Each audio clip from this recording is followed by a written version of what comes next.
مايو 1997 سنترال بارك في نيويورك.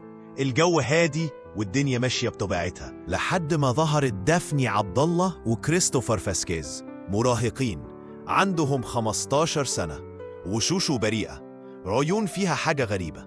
الضحية كان اسمه مايكل ماكمورو، راجل كبير طيب ماشي في حاله وملوش في أي مشاكل، لكن في الليلة دي اتحول لهدف.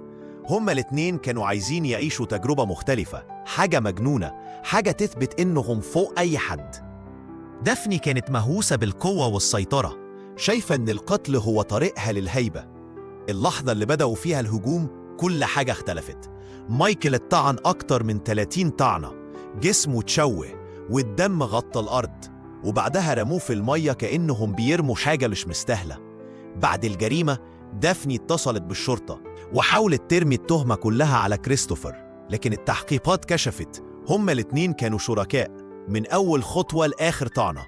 اتحاكموا، دافني من خلال صفقة إقرار بالذنب وكريستوفر دخل المحاكمة. اتسجنوا وفي 2007 خرجوا، لكن دافني ما قدرتش تلتزم بشروط الإفراج ورجعت تاني السجن بسبب انتهاكها للشروط. الناس اللي بتقتل ما بترجعش زي ما كانت.